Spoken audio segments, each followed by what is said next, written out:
এখন ঠিক আছে। দর্শক, আমি যুক্ত হয়েছি কক্সবাজারের একেবারে লাবণী পয়েন্টের রাস্তার মাথায়। এরা সবাই পর্যটক, কক্সবাজারে ঘুরতে এসেছেন।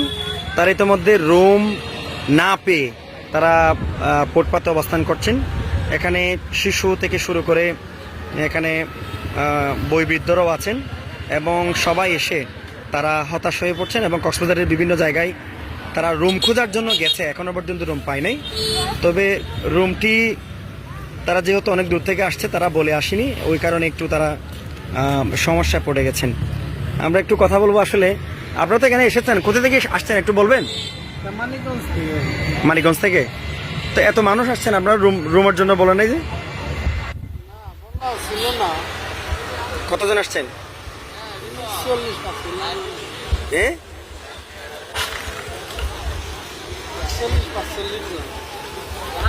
এখন আপনাদের সহযোগিতা লাগতেছে?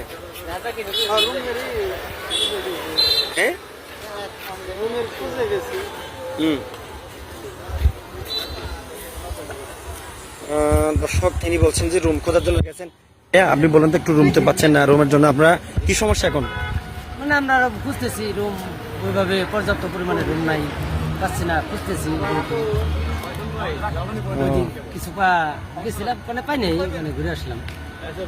কতজন আছে এখন আপনাদের? আমাদের আছে হলো 40-45 জন। ভাই, এখন রুম পেয়েছেন? বিভিন্ন জায়গায় তো আপনারা চেষ্টা করতেছেন, রুম পেয়েছেন? সরকারিভাবে একটু সহায়তা যদি চান আপনি, কক্সবাজারের ডিসি থেকে অথবা প্রশাসন থেকে। অবশ্যই। আপনারা কতজন এসেছেন? আমরা 45 জন। 45 জন? হ্যাঁ। ছোট বাচ্চা সহ? মানে এখন রুম পাচ্ছেন এটা কি না? আমাদের রুম হলে ভালো হয়। ভাই, কতজন আসছেন আপনারা? আমরা আসছি 45 জন। 45 জন আসছেন? 45 জন।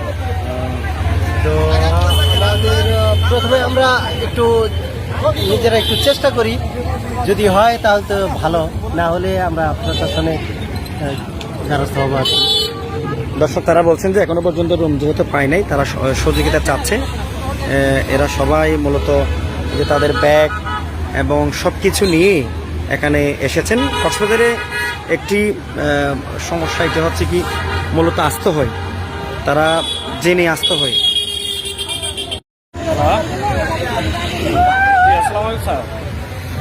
স্যার, জি আমি স্যার রাশেদ বলছিলাম স্যার। আমরা হচ্ছে স্যার ঢাকা মানিকগঞ্জ থেকে আসছিলাম, কিন্তু আমরা তো এখন এই কক্সবাজার আসছি প্রায় 45 জন, কিন্তু কোনো হোটেল কোনো কিছু স্যার পাচ্ছি না। স্যার কোনো সহযোগিতা কি স্যার পাওয়া যাবে স্যার?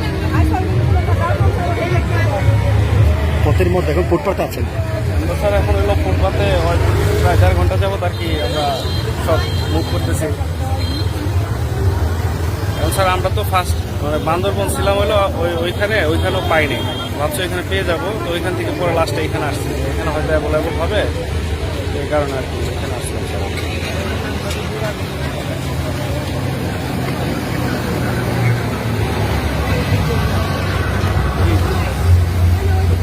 জি স্যার, ঠিক আছে।